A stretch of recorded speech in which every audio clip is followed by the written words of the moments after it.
Hello there, and welcome to Never Tell Us the Odds, a show about all the fun characters, places, and locales, and themes from a galaxy far, far away. We're just a couple of friends sitting here, having beer, talking about some things we like about this great franchise. I'm Michael Allen Lake.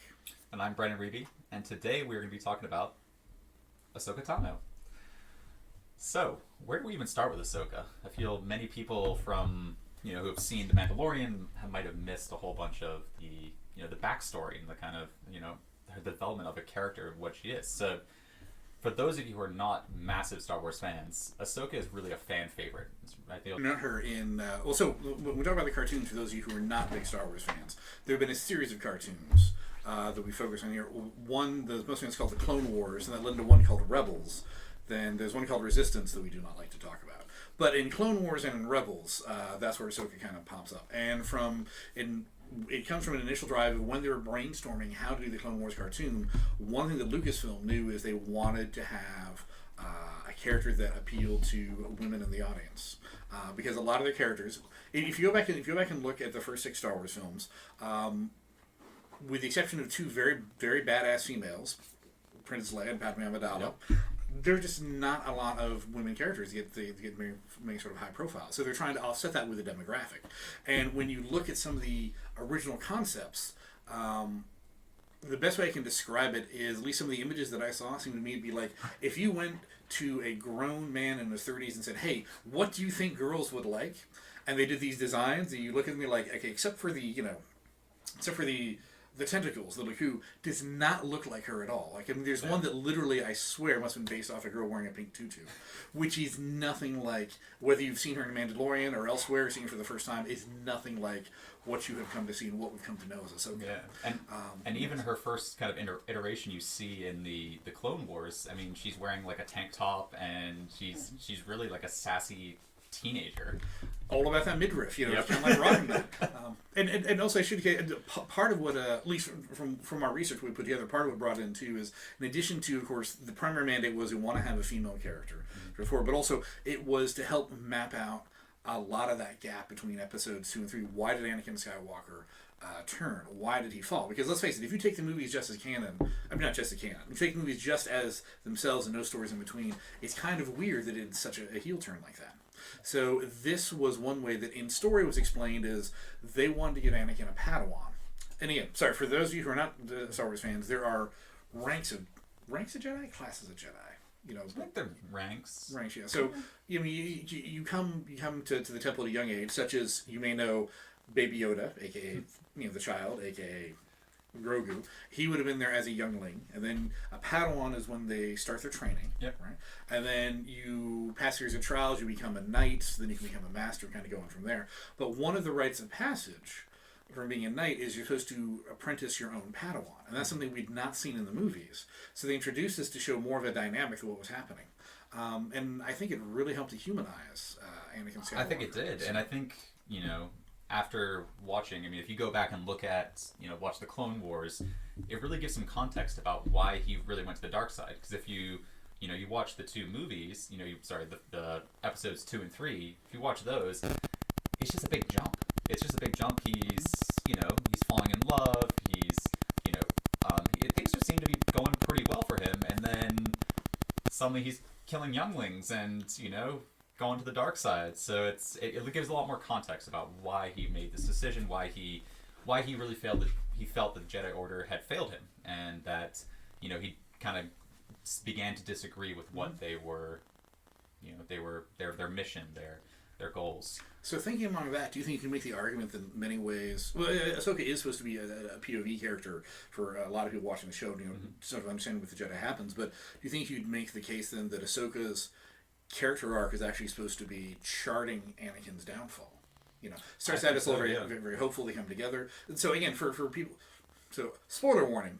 But the show, but this is for episodes that appeared over a decade ago, so I think we take that with a grain of salt. But she gets framed for a crime and accused of that, and the Jedi, with the exception of Anakin, are all too quick to believe her, and that basically causes her, even if she is exonerated and they realize somebody else did it. It's a series of terrorist bombings. It was not her at all. She leaves the Jedi Temple. She feels like they have betrayed her trust, that they have betrayed the code they're supposed to apply. And these sets of episodes happen, timeline-wise, like a couple months, I guess, before Episode 3 is supposed to, but before Revenge of the Sith kicks up. So that would, I guess you'd argue that shows that Anakin himself.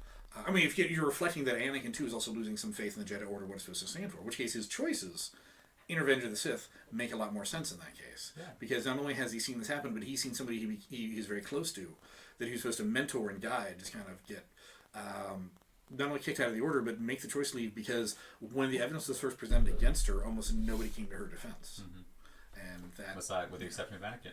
But let's look back though and talk about kind of where she came from, how she joined the universe, things like that. So before you see her on screen, you learn that she was found by Master Plo Koon, who is another one of the alien-looking masters. So she's discovered by Master Plo Koon, and after that she goes to become a youngling at the temple. And when we first meet her, she has just become the apprentice of Anakin. So she's, I think, age 14 or so, around that time, which goes back to what we were talking about before, of her angsty kind of teenage vibe she really, really put off in the first couple episodes. And it's well documented that those first couple episodes honestly put some people off the show because of the way she acted in the show. From my perspective, I thought it was great, being, I'm a teacher, so I felt that they really gave an authenticity to, you're this powerful, seemingly limitless, powerful Jedi. You're age 14. I think it would go to your head a little bit, and you'd have a little attitude and things like that too. So, I think developmentally it made a lot of sense. But they did tone it down after that. They did tone down some of her dialogue and things like that to make it more audience friendly. So before the Clone Wars TV show in 2008, they released a Clone Wars movie that I did not see until after I started the Clone Wars. I was probably at Clone Wars season 3 before I watched the Clone Wars movie. And had I seen that, I don't think I would have watched the Clone Wars TV show. Don't get me wrong. I mean, lots of neat concepts there, but wow, that was it's a little out there. It's a little out there for sure. So my first introduction, I started with the Clone Wars TV show. She already exists. I never got to see her be introduced, and so it was an interesting thing to me to approach. I'm like, okay, clearly she's here. She's in canon. I'm like, where did she come from? Is she just here for 1 or 2 episodes? Yep. Is she coming through? And then it wasn't until maybe about halfway through the season that I realized, no, this is a long-term character. Yeah, central character to and. I'm not sure if they decided after the fact that she seemed to work as kind of a foil and someone to interact with Anakin in the in the path that Anakin was going down, because he even in the movies you can tell Anakin always had kind of a different viewpoint on what the Jedi should be doing. He always leaned more towards I like to describe the kind of the gray side of the Jedi, which is pertinent. We'll get to that later with Ahsoka Tano. So going back to that, she joins the Clone Wars, and she gets really thrown right into it. She's going to the battles. She's helping. At the beginning, she's not really leading, but she's in rank theory, she is ahead of a lot of the clones at being a 14-year-old kid, essentially. And I forget which one of her first battles too. They basically put her in charge of the squad that gets almost entirely decimated. So you have to think that, aside from the fact that you said earlier, a 14-year-old with all this power being told, all this sort of the force power, the metaphysical power, but also literally this level of authority being put into that does go to your head, and that does change how you look at things. And also, I don't want to go completely down this rabbit hole, but it's funny going back and looking at it now when I rewatch stuff. The whole child soldier angle kind of pops into my head as well. It does, yeah. Because again, 14-year-old, you've been raised in basically a monastic tradition to think a certain way. And it's basically kind of like a Sith. You're brainwashed this way, that you're turned loose, you're giving these people that just go out, war of attrition, if they die, whatever, just and because at first she didn't, she knew their names, and she didn't really try to know them kind of as people, and that is such a change based on what we see later on, both in Clone Wars and in Rebels. Yeah, and I think, going off that, I think that it was her character and that whole show in that time period was really key to humanizing the clones. You too. We have a couple of pet Wookiees over here, and so you may hear a few comments from the peanut gallery about that, or the rawhide gallery, as the case may be. Exactly. So. Yeah. So do you think so? Based on what you said, do you think maybe they did not in the original they did not intend for her to be quite as popular as she was, and so that as that grew and it became That's kind of my thought. I think that she became a centralized character as a result of, all the the feedback, I'm assuming, from watchers at the time. And I can see that because I know that I've read enough of this. Apparently, George Lucas wanted to kill her, not like her specifically. But his thing was like, if we have a character in Clone Wars that is significant, that is not in Episode 3, they have to die by the time the Clone Wars ends. And so I think that was the original intent for her, and it was Dave Filoni was somebody who really fought for that and kind of kept her along. So Dave Filoni. You may not know that name, but if you have watched The Mandalorian or any of the cartoons I'm talking about, you have seen some of his work. Matter of fact, if you watch The Mandalorian, you've actually seen him on screen. He is someone who has been executive producer of several different shows, including Mandalorian, and also co-creating I believe the Ahsoka show and also the Marshals of the New Republic. So he obviously has some love and affection for this character. And I think he's sort of taken her and kind of moved her along. And so maybe that combination of the fans like her and he fought for her, and now she's... Like, I can't imagine Star Wars without her. Yeah. Because she's come to define it in so many And ways. they've really, so going back to, her story, because she really did change so much of what we knew about the Star Wars universe. Not just her directly, but her interaction with, with Anakin, the adventures they went on throughout those series really, showed us some other sides of the universe. And one of those I always kind of like to talk about is when they went to Mortis. So those of you who don't know, Mortis is the home place of the Force. It's where the Force comes from. There's the father, and then there's the daughter and the son. And essentially the father is the kind of neutral Force wielder. Then they had the daughter and the son. The son was the Sith, and the daughter was the more light side, the Jedi side of things. And yeah, in one of the episodes, I think it's 2 or 3 episodes, and it's definitely worth a watch, even if you don't watch the entirety of the Clone Wars, to see those 3 episodes, because it really explains so much of the light and the dark side, and the balance that the Jedi constantly talk about and things like that throughout the show. Really gets into the metaphysics of it, and without getting into midichlorians. Yeah. If you don't know what midichlorians are, then God bless you. Don't go look that up. You'll enjoy Star Wars more if you don't know. So, but it really gets, because it touches on the metaphysics aspect. It does make it more sort of interesting and looking at why the importance of light and dark matters. Because I know that for me, especially as a kid when I watch it, okay, there's supposed to be a prophecy, someone who brings balance to the Force. What does that mean? Mm-hmm. And this touches more on that, and it seems to sort of flesh some of that out. Yeah. And yeah, it has a few aspects to go through. So how do you recommend that? That was, I want to say, like season 4, season 3 or season 4. Yeah, somewhere in the middle. It's somewhere around there. One of the important things that does happen during that time is Ahsoka actually dies, and the daughter, who is represents the light side, sacrifices herself to bring Ahsoka back. They don't really touch much more upon it at that time, the implications of that, and they never really discuss it, I guess, in out loud, but it's kind of hinted at through the rest of Ahsoka's story, the impact that had on her and her journey and things like that. And even in subtle ways, like there is, and I'm going to get the name of the animal wrong, but I think you'll probably remember it. It's a type of owl. The daughter had was basically a familiar. It's sort of like type of owl that they've around there. And then periodically in Clone Wars and in Rebels, and then even in Mandalorian, when Ahsoka shows up, you will see shots of this bird. Mm-hmm. No matter what the plan is, just sort of somewhere in the frame, more like the sort of a spirit animal to some degree. And so that's what, like, while seen in the cartoons, I thought that was neat, but there is one brief shot, the Mandalorian episode where she shows up, where just the Mandalorian, I can't remember his name, Din Djarin, yep, is walking to find her, and there's the whole shot is just a series of branches and such, and there's that one owl sitting there. Which again, if you don't get the context, that's fine. It's a beautiful shot.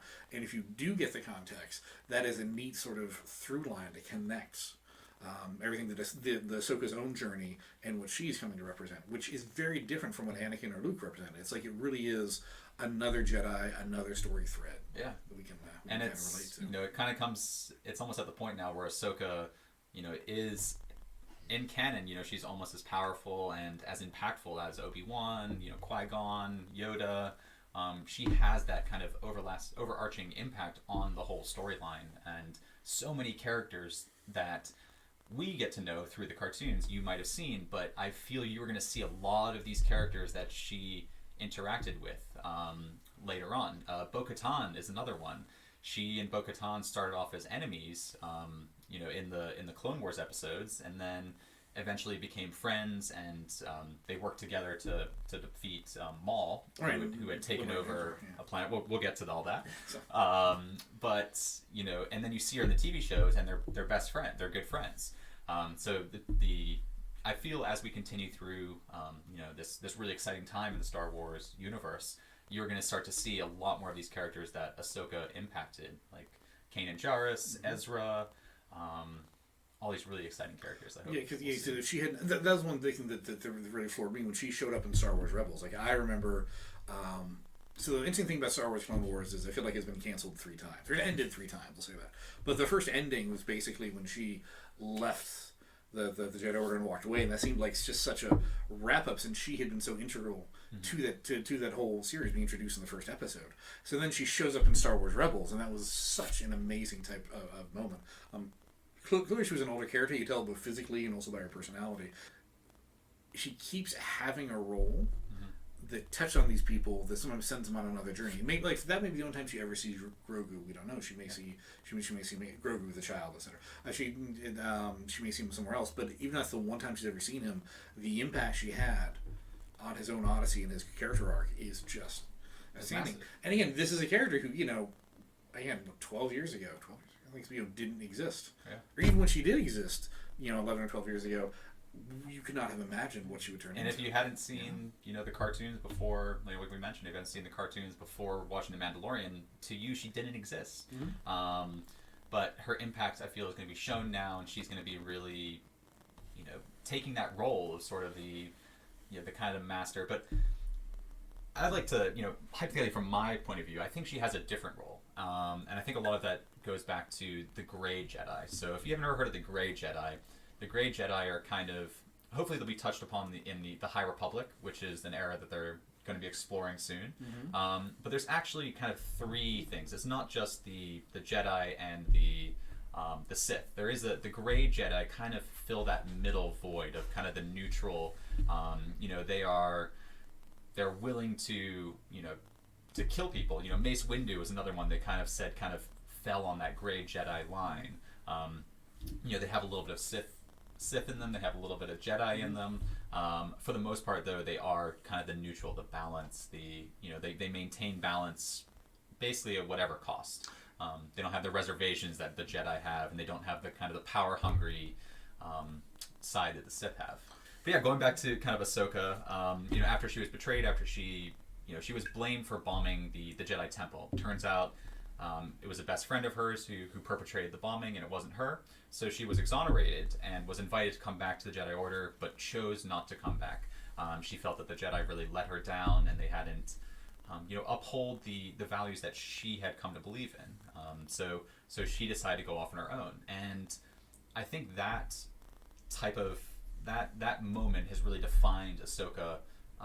Going forward, what we've seen in The Mandalorian, she doesn't want to look after Grogu. She kind of has her own thing going. She doesn't seem to have anyone else with her. She knows people. She pops in and helps people. But I think that is the direction her character comes, and hopefully, in the new Ahsoka show, we'll get more of an understanding of kind of what her goal is now, her mission, things like that. Also, this is not even in any of the TV shows or any of the movies. This is actually a book you have to read titled Ahsoka. And within that book, at the end of the Clone Wars, when she leaves the Jedi Temple, she gives up her lightsabers. She ends up on a planet, ends up helping these people on the planet. Long story, she ends up being confronted by a Inquisitor. Those of you who don't know the Inquisitors are, they're a bunch of kind of Sith-like people who don't really fill the role of the role of 2. So there's Emperor Palpatine is kind of the master. Vader's the apprentice, and then there's the rest are Inquisitors. Right, and they're sort of seen as Sith enforcers, if you will. They have some degree of force powers, why you can use them to try to hunt down Jedi. So. Yeah, and so they have the red lightsabers. They don't seem to have quite the level of skill as the Jedi. There's a lot of Inquisitors. They usually work in pairs. But anyway, in the book, Ahsoka is hunted down by an Inquisitor, and she's able to defeat the Inquisitor, and she takes his lightsabers. And she is actually able to purify the kyber crystals. So I can also explain, and I know we're jumping around quite a bit here, but there's one part of Rebels that also involves Ahsoka that I know among some fans is kind of controversial. It's basically, the only way to put it is time travel is introduced to the Star Wars universe. Not like Back to the Future, Doctor Who type of jump in a vehicle and go, but there's you check one thing about. There are certain ways you can use the Force to reach in. So Ahsoka, in addition to dying on Mortis and having the daughter resurrect her, at one point she faces off against Darth Vader. This is set before the New Hope during the Rebels TV show. Very powerful scene when she realizes that this is actually her former master, Anakin, and we don't really see what happens at the end of the episode. It was heavily implied that she has died. Fast forward almost to the end of Rebels, and then it turns out that one of the characters there finds a Jedi temple that involves a little bit of time travel and manages to literally pluck her out of the time stream moments before she dies and brings her back. So this actually, thinking what you said about it and the role she plays, that's twice that she actually should have died. Yep. And there's been just, almost like a Deus Ex Machina type of stuff where there's something like pulling her back in. So there's, if you believe in the hero's journey and the role theme, stuff like this, there has to be a stronger role for her. The thing she plays in all this. Yeah. So continue to be really excited about her moving forward, and things like that. So moving forward, would you have any thoughts about how she might move forward? I mean, what are we going to see? Well, either what types of things would you like to see? What questions would you like to have answered? What do you think the future should entail? I would really love to see some sort of exploration between Ahsoka and Luke. Luke is Vader's son, and Ahsoka had such a close relationship to Anakin, Vader, previously. And as far as we know, she's never met Luke. So that's always been something of interest to me. And I was kind of thinking that at the end of Mandalorian that she might be there, with Luke, that it might actually be she who comes back to save them on the ship. So I'm really interested to see, in the Ahsoka TV series, if they meet and what that kind of interaction is like. Right, because not only is it a matter of you have two different era of Jedi trying to interpret this. I mean, one hand, as we said, they're both sort of great Jedi from different perspectives. Very different interpretations, or they learn very different ways what Jedi is supposed to mean, their own tales. And then also, there's that, it's a great dramatic thing, the awkward conversations. So I knew your dad a lot better than you did. You basically didn't know your dad except when he was trying to kill you or kill your friends. But he was kind of my mentor figure. I mean, that was like a father figure. He ended up being really a father figure to Ahsoka. Which led to a whole level of, bonding, but also working through resentment. I mean, no, Jedi aren't supposed to have attachment or whatever, but again, as we've established, Luke and Ahsoka are basically gray Jedi. Yep. So they can have that sense of attachment. Yep. And that would just, I think, be a really interesting thing to just explore with both characters. Yeah, I really hope that they dive into that a little bit, or at least, the interaction, have some kind of discussion between the two of them to maybe get some closure on Anakin. Because it's not really talked about. There's no, they both have kind of their mourning moments, but I'd like to see, a little bit of a celebration of who he was, so that Luke, because Luke doesn't really know, and Obi-Wan as far as we know, doesn't really tell him too much about his father before being Vader.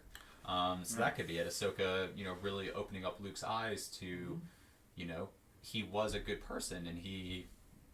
There were these things, and this is why he went to the dark side. Because Luke has no idea. Luke just might think that his father was always bad. Just like we're just on that tipping point or something. It gives some closure to that arc, which I hope really is closure. Because I'm done with the Skywalkers. Let's start someone else's journey. 9 episodes was, I think, enough for me to be ready for something new. And I think that would really give a good closure to that kind of that arc, that story arc. And I'd also be curious in the Ahsoka show if she, and I mean this is more of a nuanced type of thing. I mean, I go for it, but basically, she started in the Republic era, believing the Republic was right, the Republic was good. She's lived through the Rebellion era where she was fighting against the Empire, and now there's a whole new thing that's come up with the New Republic, and of course the First Order. Well, the time period it's in is just the New Republic. There's no First Order. Is there a sense of weariness of I don't trust large governmental bureaucracies anymore? Is it just maybe that's one reason why she's doing her own thing and not doing it? Because she appears to be, every indication from the show is that she is hunting Thrawn. Yep. And so is who's another character you might not have had any. Well, stay tuned, we will be talking about him soon. But quick, for those of you who don't know who Thrawn is, he's a non-force wielder, but he is considered to be the greatest tactician of the time. He's a blue guy, but he wears a white, crisp, Imperial, commander suit all the time. Which is why I could never be a Grand Admiral, because I could never keep it clean like that. I mean, his thing just looks spectacular. Yeah, so there's a whole interaction between the two of them within the cartoons, and he's another character that I'm hoping and I'm really expecting to show up in the next couple shows coming out. So be really interested to explore that side of things. So sorry, you were saying about. So, but exactly. So, seeing what happens with Thrawn. So, is part of the reason why she's hunting Thrawn on her own, because she does not trust any organized government body to go after it? Is it going to be sort of a sense of expediency, or is it because she sort of has that sense of personal obligation based on what happened in the TV show Rebels, or what? Or it could be kind of some sort of mix of that. Then also, while we're looking at stuff for the future, a few more things about her background too. They're small things. For instance, like she makes a jump from wielding a single lightsaber to wielding dual lightsabers. And she sticks with the dual lightsabers as it goes forward, and that is a significant change in fighting style. The reason why this matters is we've been told all along that the fighting style that a Jedi chooses is reflective of their relationship to the Force and how they view everything happening. So, was that just like they decided for a while that having two lightsabers was a cooler way to do it? Or does that reflect, again, more of her evolution, her relationship to the Force, something that maybe Anakin influenced? Anakin was always always wielded just a single blade. His Padawan, decided to go dual blade. Mm-hmm. So, and maybe that's something that's better explained perhaps in a book or a comic than something like that. That would be, then you think about that, like to use her as a lens to explain how things sort of change. We take that, and this is a more extreme tangent. But I think then take that and also compare it to like the different factions of the Rebel Alliance, because we've got Saw Gerrera's character, or Forrest Whitaker, again, if you just know from the movies. Forrest Whitaker's character originated from the Clone Wars and was somebody that Ahsoka helped train. Mm-hmm. And is the fact that he's somebody too who, like, I like how you described it. It's sort of like a quick response, but is bad on defense. That also describes him as well. So is there more to that we can get into? Now, of course, the flip side is you have to, if you're going to put all the budget into a TV show, it can't just be for the 17 people who really enjoy that nuance and want to learn about it. So maybe this is something that they get into with the comics or the books. Yeah. But that's one thing Disney has been trying to push, is a whole cross-platform approach. The whole High Republic approach is just all across that. They've got one TV show coming out, but everything right now is in the books and the comic book format. But I mean, either way, one thing, as we're talking, I realized one thing that I clearly want to see in the future is I want to see Ahsoka interact with more people that we're having, because it tells me so much more about the people she's encountering, and she really has become this. So if you go back to when I first encountered the movies, R2D2 and C3PO, they were like sort of the through line. You know, they're in all the main movies.